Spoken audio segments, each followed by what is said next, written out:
សពប្រជាជនពុទ្ធបរិស័ទខ្មែរក្នុងប្រទេសក្រៅប្រទេសបាទមូលនិធិខ្មែរជួយខ្មែរនឹងគ្រាក្រសន្នរួមមានខ្ញុំបាទងិនពើនិងបងស្រីទឹមរតបាទថ្ងៃនេះដែរយើងក្នុងក្រុមការងារបានដឹកនាំនៅ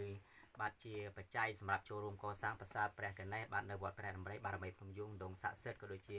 ការកសាងនៅពីដានសាលាឆាន់បាទយើងខ្ញុំក្រុមការងារបានទទួលជំនួយពីសពប្រជាជនបាទជាកម្មការនីរោងចក្រនៅបាទរោងចក្រ Vinas Garment Co Ltd បាទនៅភ្នំពេញបាទតាមរយៈលោកស្រីហៅកំសាន្តបាទដែលទី1យើងខ្ញុំក្រុមការងារទទួលបានពីក្រុម D បាទ L អងបាទ8500បាទ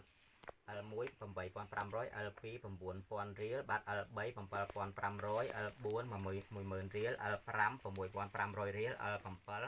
5000រៀល L8 7300 L9 8500 L10 6500 L11 7000រៀល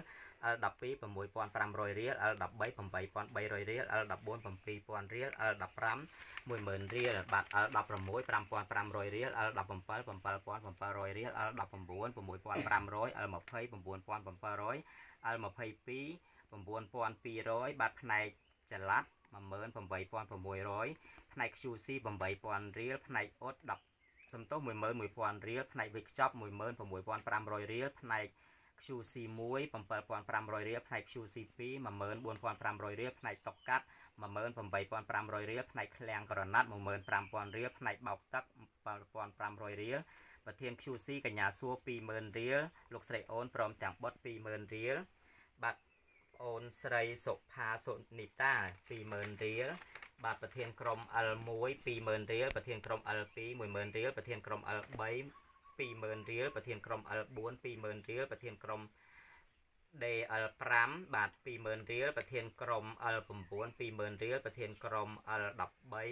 20000រៀលប្រធានក្រុម DL16 20000រៀលប្រធានក្រុម DL17 20000រៀលប្រធានក្រុម L19 10000រៀលប្រធានក្រុម DL22 20000រៀលបាទធានៅស្ពានលេខ10ចំនួន50000រៀលបាទក៏សូមគោរពថ្លែងអំណរគុណទៅដល់លោកឆាយឆាន់លៀងនិងភរិយាព្រមទាំងបុត្រ40000រៀលបាទលោកស្រីបុផាសំអន40000រៀលបាទឧបាសិកាជុំរស់40000រៀលលោកធឿននិងភរិយាព្រមទាំងបុត្រ40000រៀលបាទសរុបថវិកា733,300រៀលហើយក៏សូមគោរពថ្លែងអំណរគុណទៅដល់បាទលោកឈួនគៀនិងភរិយាព្រមទាំងបុត្រលោកគៀវិរៈបាទស៊ីម៉ង់កន្លះតោនលោកស្រីហៅកំសាន្តព្រមទាំងបុត្រនិងអ្នកម្ដាយទឹមរតស៊ីម៉ង់កន្លះតោនបាទកញ្ញាហៅកំសែងនិងអ្នកម្ដាយទឹមរតស៊ីម៉ង់កន្លះតោនបាទសរុបបាទ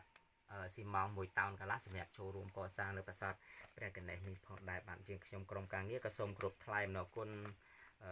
ទៅដល់សពប្រជាជនពុទ្ធបរិស័ទតាមរយៈលោកស្រីមុំបានញាតពធចំនួន200,000រៀលសម្រាប់បែងចែក200,000នេះជួយកសាងនៅវត្តស្វាយដំណាក់ផងដែរបាទយើងខ្ញុំក្រុមការងារសូមគោរពអញ្ជើញទៅដល់ពុកម៉ែបងប្អូនសពប្រជាជនបាទកម្មការនីនៃរោងចក្រ Vinas Garment Co Ltd ចូលរួមប្រគល់បច្ច័យកសាងជាមួយយើងខ្ញុំក្រុមការងារផងដែរបាទសូមគោរពអញ្ជើញ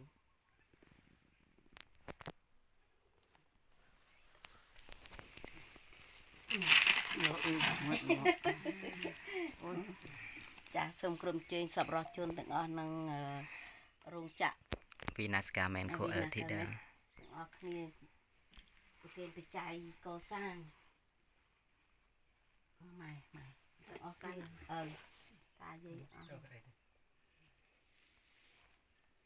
ដាក់ជាច្រកសិនឈុតដាក់ផ្អែកចឹងកណាតែតឡាធាសុគតារលហពុទ្ធសាសនារោគីសុគតាហរសានសព្ពេហិញទៅទាំងឡាយទាំងបរោះទាំងស្ត្រីនោះចូលបានប្រយោជន៍បាននូវសេចក្តីសុខចូលចម្រើនក្នុងព្រះពុទ្ធសាសនាចូលកុំឲ្យមានរោគឲ្យបាននូវសេចក្តីសុខបាទនេះព្រមទាំងឡាយគ្រប់គ្នាយ៉ាងតាំងក៏មេវិវិទៅញោមប្រាសម្រាប់ទាំងឡាយ3សម្រាប់មនុស្សសម្រាប់ទេវតាសម្រាប់ចាពលគឺបរិពានញោមប្រាសម្បត្តិណាពោណាក៏សូមឲ្យបានសម្រាប់ដោយស្រីវឌ្ឍនារូបផុតចាក់ទុករូបផុតចាក់ភ័យរូបផុតចាក់ឈីស្កាត់រោគាជារៀបជាធិទាំងឡាយទាំងពួងសូមអនុមោទនាសាធុសាធុសាធុទុក្ខបតាយនិទុក្ខាភិ